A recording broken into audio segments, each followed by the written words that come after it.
श्रमण ट्रेडिशन भी कहते हैं। श्रमण ट्रेडिशन। तो होता क्या है कि जो लेटर वैदिक पीरियड में पॉलिटी, इकोनॉमी और ज्योग्राफी में काफी सारे चेंजेस होते हैं। तो इन चेंजेस की वजह से जो ऑलरेडी एग्जिस्टिंग जनपद था उनका एक्सपेंशन होता है, और काफी सारे जनपद एक साथ आके वो बन जाते हैं महाजनपद। 600 बीसी की बात हो रही है। इस टाइम ड्यूरेशन में जितने भी जनपद थे उनका एक्सपेंशन होता है और वो महाजनपद बन जाते हैं। और लगभग ऐसे हमारे टेक्स्ट बताते हैं कि 16 महाजनपद स्टैब्लिश्ड होते हैं इस टाइम ड्यूरेशन में।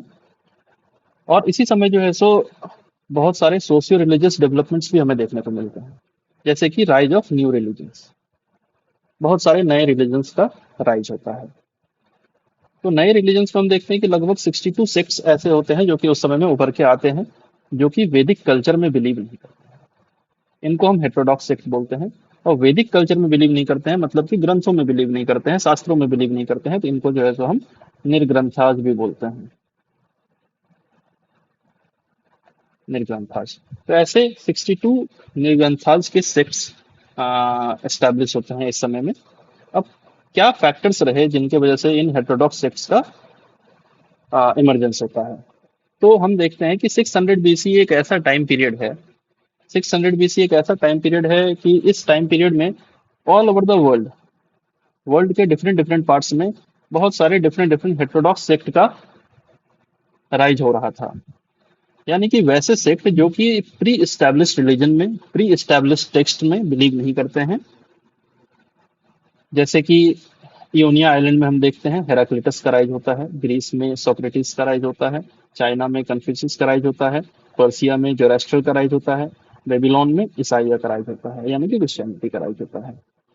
तो इंडिया में ऐसे 62 निर्ग्रंथाज बनते हैं जो कि हमने पहले ही डिस्कस किया। तो जो जैन टेक्स्ट है सूत्र कृतंगा, तो इस सूत्र कृतंगा के अकॉर्डिंग लगभग 363 सेक्ट्स थे। लेकिन ऐसे हमें बाकी और टेक्स्ट के अकॉर्डिंग या फिर जो है सो एस्टैब्लिश्ड एविडेंस जो हमारे पास है वो 62 सेक्ट्स के हैं। सूत्र कृतंगा ये बताता है कि 363 सेक्ट्स जो है सो उस समय में एस्टैब्लिश हुए थे। अब ये सूत्र कृतंगा एक जैन टेक्स्ट है, ये भी हम देख सकते हैं एग्जाम्स में आ जाता है। ये एक जैन टेक्स्ट है, तो जैन टेक्स्ट को जनरली हम जो है सो अगम बोलते हैं। तो ऐसे 12 अगम हुआ करते थे, 12 अगम हुए करते थे, तो 12 अगम में ये सेकंड अगम का पार्ट था। ठीक है, जो कि बेसिकली जैन का श्वेतांबर कैनन जो था, आ, उन्होंने 12 मेन अगम लिखे थे, और उस 12 मेन अगम के सेकंड अगम जो है सो उसको हम लोग सूत्र कृतंगा बोलते हैं। ये लिखा था किसने? ये लिखा था गंगाधर, गंगाधर सुधर मास्वामी ने, गंगाधर सुधर मास्वामी ने। और इस सूत्र कृतंगा की जो लैंग्वेज थी वो लैंग्वेज थी अर्धमगधी।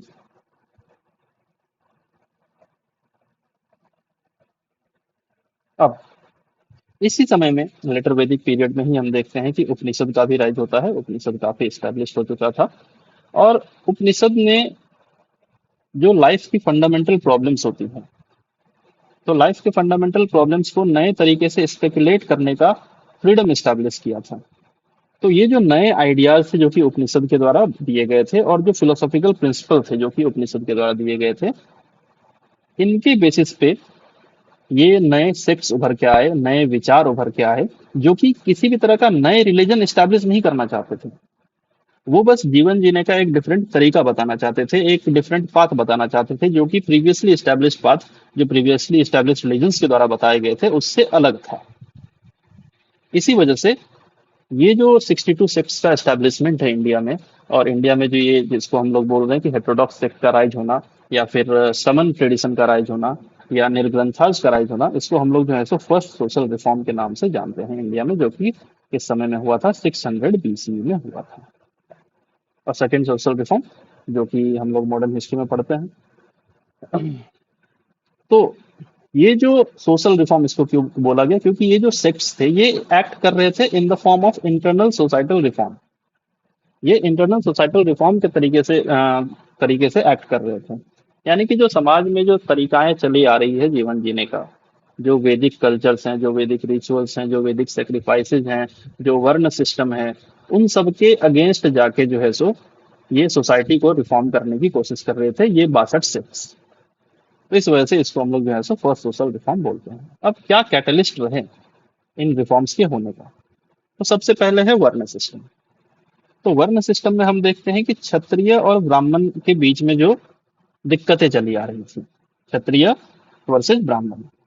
तो क्षत्रियों का जो रिएक्शन था ब्राह्मण डोमिनेशन के अगेंस्ट, कि जो ब्राह्मण है, जैसे कि हम लोग जानते हैं कि 4 वर्णों में जो है सो एस्टेब्लिश किया बांटा गया था ये हमारे सारे वर्ण को। तो ब्राह्मण, क्षत्रिय, वैश्य और शूद्र, और इनकी अपनी एक हायरार्की थी जिसमें कि क्षत्रिय जो है सो सेकंड पोजीशन पे आते हैं और फर्स्ट पोजीशन पे जो है सो ब्राह्मण आ जाते हैं। तो ब्राह्मण लोगों का इसका बहुत ज्यादा प्रिविलेज मिलता था क्योंकि वो प्रिस्टली क्लास थे, जैसे कि गिफ्ट्स रिसीव करना, टैक्सेस में एग्जेम्पशंस होना, ठीक है, पनिशमेंट में एग्जेम्पशंस होना। तो इस तरह के जो इनके रिचुअलिस्टिक डोमिनेशन थे, प्रिस्टली क्लास डोमिनेशन थे, इसके अगेंस्ट क्षत्रिय जाने लगे। और क्षत्रियों का मानना था कि हमें जो है सो हम जो है सो प्रोटेक्टर हैं, हम जो है सो रूल करते हैं, तो हमें जो है सो फर्स्ट पोजीशन पे होना चाहिए, हमें जो है सो ब्राह्मण से ऊपर के श्रेणी में होना चाहिए।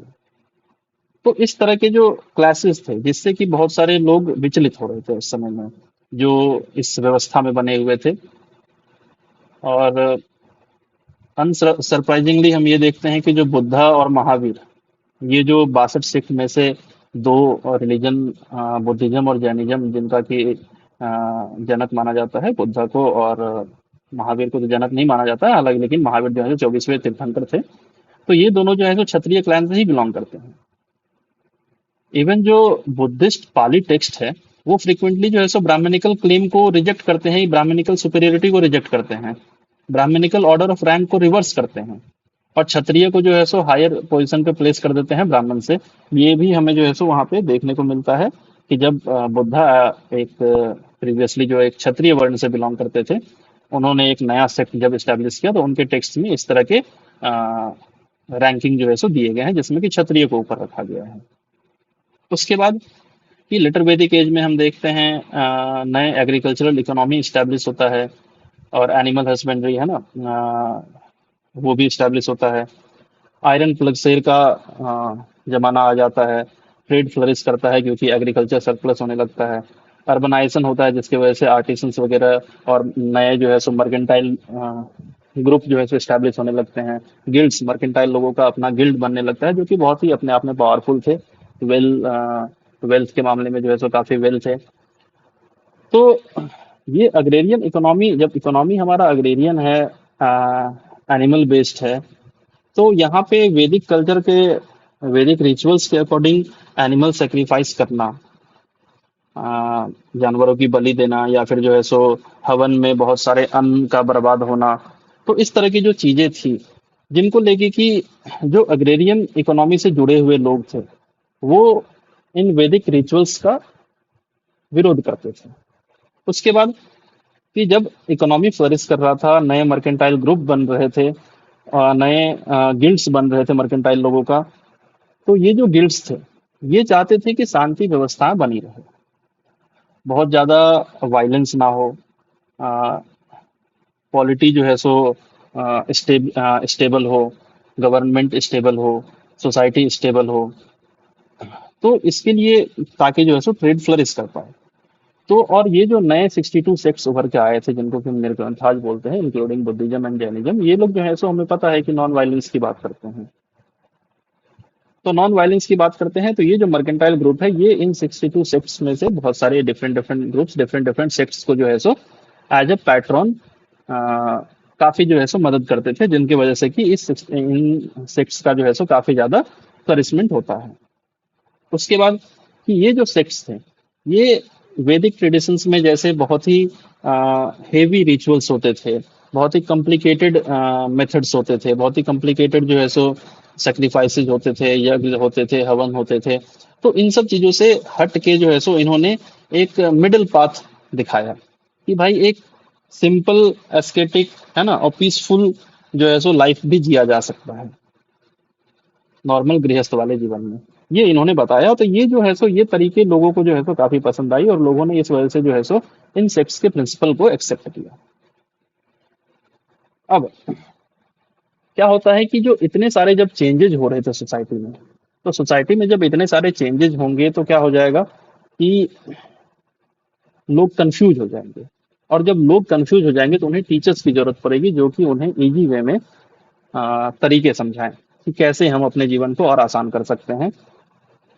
तो इस वजह से, इन प्रॉब्लम्स की वजह से और लोगों की कंफ्यूजन की वजह से बहुत सारे नए टीचर्स का राइज हुआ। Just a minute। बहुत सारे नए टीचर्स का राइज हुआ जिनको कि हम सरमनाज बोलते हैं। इनको हम प्रीचर्स भी बोल सकते हैं, टीचर्स भी बोल सकते हैं। ठीक है, तो इनको जो है हम क्या बोलते हैं, सरमना बोलते हैं। तो इस तरह के बहुत सारे सरमना का राइज होता है। और एक और कारण था कि इस तरह के सेक्ट्स का काफी ज्यादा फ्लोरिशमेंट होता है। और जो वैदिक ट्रेडिशन को डिस्कार्ड करने में काफी मदद मिला, वो ये कि जो वैदिक वैदिक कल्चर जो है वो संस्कृत लैंग्वेज की यूज करती थी। तो ये जो संस्कृत लैंग्वेज था ये एक हायर लैंग्वेज हुआ करता था।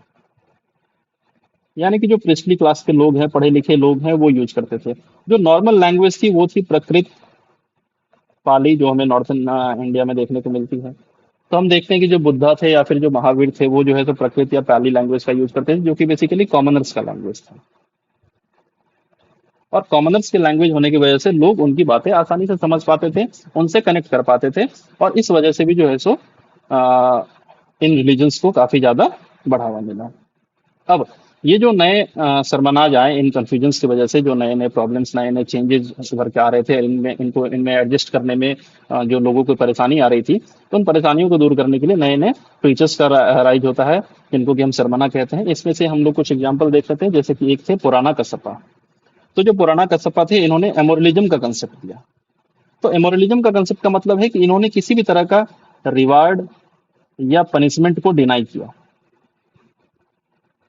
या मतलब कि किसी भी तरह का, हम जैसे बोलते हैं कि भाई कर्मा का जो कंसेप्ट है कि हम जैसा कर्म करते हैं हमें वैसा ही मिलता है, वैसा ही जो है सो गुड या बैड डीड्स के लिए वैसा ही रिवार्ड या पनिशमेंट मिलता है। तो इसको इन्होंने डिनाई किया, इसको हम लोग एमोरलिज्म का कंसेप्ट बोलते हैं।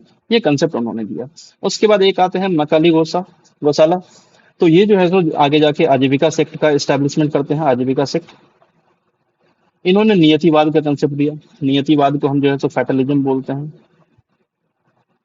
फैटलिज्म का कंसेप्ट दिया। तो इसमें इन्होंने बताया कि हम लोग क्या है, हम लोग जो है सो इंसान है, इंसान क्या है, पावरलेस है।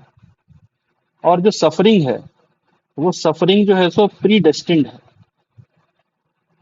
सफरिंग प्री डेस्टिन्ड है। हम जो है सो पावरलेस हैं, तो हमें कुछ करने की जरूरत नहीं है।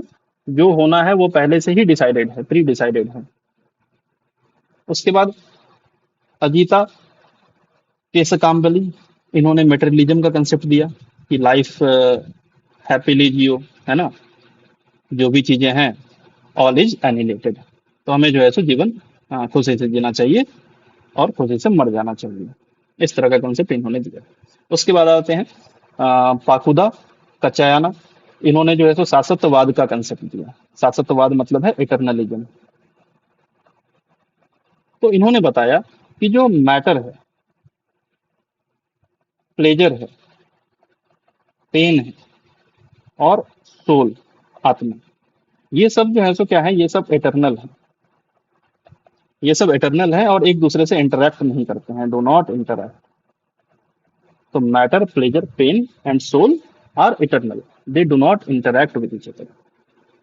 तो ये शाश्वतवाद का कंसेप्ट था, इटर्नलिज्म का। उसके बाद निगंथा नाथपुत्ता आते हैं। निगंथा नाथपुत्ता ये जो है सो बेसिकली जैनिज्म से जुड़े हुए थे आगे जाके। इन्होंने जो है सो रिस्ट्रेन का थ्योरी दिया, रिस्ट्रेन का प्रिंसिपल दिया। इन्होंने बोला कि be endowed with cleansed by and suffused with the avoidance of all evil. मतलब कि हमें हर तरीके के एविल से दूर रहना है। उसके बाद संजया बेलाथीपुत्ता आते हैं, जो कि एग्नोटिसिज्म का कंसेप्ट देते हैं। ये जो है सो बाद में अज्ञानवाद का भी जो है सो अज्ञान, इनको अज्ञान भी बोला गया, अज्ञानवाद का इन्होंने कंसेप्ट दिया था आगे जाके। अज्ञानवाद का स्थापना किया था आगे जाके। एग्नोटिसिज्म का कंसेप्ट दिया इन्होंने, जिसमें कि हम बोलते हैं suspension of judgement. Suspension of judgement यानी कि किसी भी तरह के जजमेंट को सस्पेंड करना है, नहीं मानना है, या बेसिकली जज नहीं करना है किसी भी चीज़ों को। तो इनका एक स्टेटमेंट है, I don't think so, I don't think in that way और otherwise, I don't think not और नॉट नॉट। तो ये इस तरह के सरमनाज का राइज होता है। तो ये था हमारा हेटेरोडॉक्स सेक्ट के राइज के बारे में, ये इंडिया में किस तरह से हेटेरोडॉक्स सेक्ट का राइज हुआ। इनमें से जो दो मेजर सेक्ट या दो मेजर रिलीजन आगे उभर के आए, वो थे बुद्धिज्म और जैनिज्म, जो कि हम लोग नेक्स्ट लेक्चर्स में देखेंगे। Thank you for listening.